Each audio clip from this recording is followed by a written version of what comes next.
তোমাদের মধ্যে প্রচুর স্টুডেন্টস এবং অ্যাসপিরেন্টসদের মনের মধ্যে একটা কমন কোশ্চেন ছিল, একটা কমন ডাউট ছিল যে স্যার আরআরবি পিও প্রিলিমসের পরীক্ষা আগে হবে নাকি আরআরবি ক্লার্কের প্রিলিমসের পরীক্ষা আগে হবে।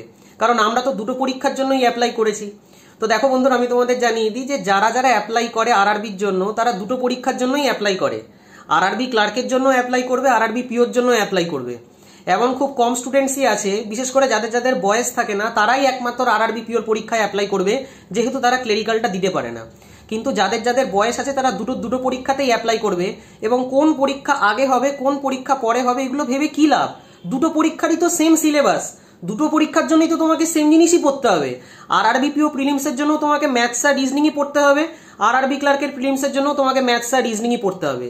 ইভেন নাম্বার অফ কোশ্চেনও সেমই থাকে, এক্সাম প্যাটার্নও সেমই হয়, দু জায়গাতেই তোমরা কম্পোজিট টাইমিংই পাবে। আরআরবি পিও প্রিলিমসের পরীক্ষাতেও তোমাদের 40টা অঙ্কের কোশ্চেন থাকবে, 40টা রিজনিং এর কোশ্চেন থাকবে, ওভারঅল তোমরা 45 মিনিটের টাইম পাবে। আরআরবি ক্লার্কের পরীক্ষাতেও অঙ্কের 40টা কোশ্চেন থাকবে, রিজনিং এর 40টা কোশ্চেন থাকবে, ওভারঅল তোমরা কম্পোজিট টাইম 45 মিনিটসেরই পাবে। তো এরকম ভেবে কি লাভ যে কোন পরীক্ষা আগে হবে কোন পরীক্ষা পরে হবে? দুটোর সিলেবাসও একদম এক্স্যাক্টলি সেম টু সেম থাকে, একটা কোনো এক্সট্রা জিনিস কিচ্ছু পড়তে হয় না। রিজনিং এর সিলেবাসই হোক চাই ম্যাথসের সিলেবাসই হোক না কেন, যারা যারা আরআরবি পিওর জন্য অ্যাপ্লাই করেছে তারাও যা ম্যাথসের সিলেবাস পড়বে, যারা যারা আরআরবি ক্লার্কের জন্য অ্যাপ্লাই করেছে তারাও সেমই ম্যাথসের সিলেবাসের উপর পরীক্ষা দেবে।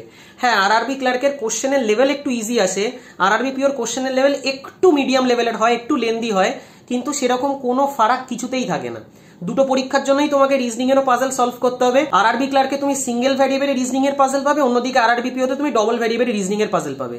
বাট পাবে তো তুমি দু জায়গায় সেমই, দু জায়গাতেই তোমার ফ্লোর বেসড পাজলও থাকবে, বক্স বেসড পাজল থাকবে, মান্থ বেসড পাজল থাকবে, বার্থডে পাজল থাকবে, এজ বেসড পাজল থাকবে, উইক বেসড পাজল থাকবে, নো স্কিপ পাজল থাকবে, প্যারালাল রো থাকবে, সার্কুলার থাকবে, লিনিয়ার অ্যারেঞ্জমেন্ট থাকবে, দু জায়গাতেই সেম ফ্ল্যাট ফ্লোর থাকবে, আনসার্টেন থাকবে। তো এগুলো নিয়ে এত চিন্তা করার তো কিছু নেই। কিন্তু জেনারেলি যদি বলি, আরআরবি পিওর পরীক্ষা আগে হয়, তারপর আরআরবি ক্লার্কের পরীক্ষা হয়। কিন্তু দুটো পরীক্ষার মধ্যে বিশাল কিছু গ্যাপ থাকে না, ম্যাক্স টু ম্যাক্স তোমরা 7 থেকে 8 দিনেরই একটা গ্যাপ পাবে, তার মধ্যেই দুটো পরীক্ষা হয়ে যাবে। ইন জেনারেল আরআরবি পিওর পরীক্ষা আগে হয়, তারপর আরআরবি ক্লার্কের হয়। কিন্তু আরআরবি ক্লার্কও আগে হতে পারে, আরআরবি পিও পরে হতে পারে, কিন্তু আরআরবি ক্লার্কের পরীক্ষা আগে হওয়ার চান্সেস কম। জেনারেলি তোমরা ধরে রাখতে পারো আরআরবি পিওর পরীক্ষাই তোমাদের ফার্স্টে হবে এবং তারপরে আরআরবি ক্লার্কের পরীক্ষা হবে।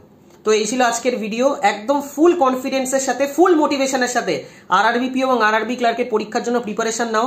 দুটোরই সেমই সিলেবাস থাকে, দুটোরই সেমই এক্সাম প্যাটার্ন হয়। আরআরবি পিও এবং আরআরবি ক্লার্কের কোশ্চেনের লেভেলও একদম ইজি হয়, তেমন কিছু ডিফিকাল্ট কোশ্চেন থাকে না, বিশাল কিছু হাইফাই বই তোমাদের এখানে পড়তে হবে না। তোমাদের শুধু টেকনিক অফ সলভিং জানতে হবে যে কিভাবে একটা কোশ্চেনকে অ্যাপ্রোচ করা উচিত, কিভাবে সেই কোশ্চেনটাকে তাড়াতাড়ি সলভ করা উচিত। যে স্টুডেন্ট টেকনিক অফ সলভিং এর উপর খুব ভালো করে ফোকাস করবে সে প্রচুর কোশ্চেন অ্যাটেম্প্ট করে বেরিয়ে যাবে।